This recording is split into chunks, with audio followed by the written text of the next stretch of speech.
Hello, നമ്മളൊരു ചെറിയ ട്രിപ്പിന് പോകാന്ന് വിചാരിക്കും. ഒരു 3 ദിവസത്തെ അല്ലെങ്കിൽ പോട്ടെ ഒരു 5 ദിവസത്തെ ട്രിപ്പിന് പോകുന്നു. നമ്മൾ എന്തൊക്കെ കാര്യങ്ങളായിരിക്കും ആദ്യം നോക്കി വെക്കുക? പോകുന്ന സ്ഥലം, താമസിക്കുന്ന സ്ഥലം, ഇതൊന്നും ചെയ്തില്ലെങ്കിലും ബഡ്ജറ്റ് നമ്മൾ ഉറപ്പായിട്ടും നോക്കി വെക്കും. ഇത്രയും ബഡ്ജറ്റിൽ പോയി വരാം അല്ലെ? ഈ ബഡ്ജറ്റിന്റെ കാര്യം പറയാൻ കാരണം നമ്മുടെ പ്രധാനമന്ത്രി നരേന്ദ്രമോദിജി കഴിഞ്ഞ 5 വർഷമായിട്ട് യാത്ര ചെയ്ത വിദേശ രാജ്യങ്ങളിൽ പോയതിന്റെ കണക്കുകൾ ഇന്ന് പുറത്തു വന്നിട്ടുണ്ട്. രാജ്യസഭയിൽ വിദേശകാര്യ സഹമന്ത്രിയായിട്ടുള്ള കീർത്തിവർദ്ധൻ സിംഗ് ആണ് ഇത് പുറത്തു പറഞ്ഞത്. ഒരു ചോദ്യത്തിന് ഉത്തരമായിട്ടാണ് പറഞ്ഞത്.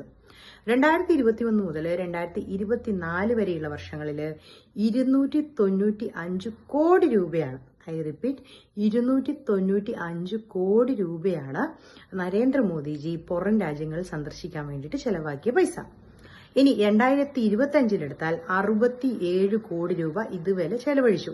അത് പൂർണ്ണമായിട്ടില്ല, കാര്യം ഇനിയും 9 രാജ്യങ്ങളിലെ കണക്കുകൾ പുറത്തു വരാനുണ്ട്. ഇതിനി യാത്ര പോകുന്നത് മാത്രമല്ല, അവിടുത്തെ പൊതുപരിപാടികൾ, അതുപോലെ അവിടുത്തെ പരസ്യം, ഇതൊക്കെ കൂടിയിട്ടാണ്.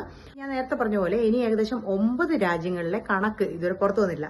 അവിടെ ഓൾറെഡി പോയി. ആ രാജ്യങ്ങളുടെ കണക്കും കൂടെ വരുമ്പം ഏകദേശം 400 കോടി രൂപയാകും യാത്രകളും വിദേശ രാജ്യങ്ങളിൽ സന്ദർശിച്ചതിന് നമ്മുടെ പ്രധാനമന്ത്രിക്ക് ചെലവായ തുക.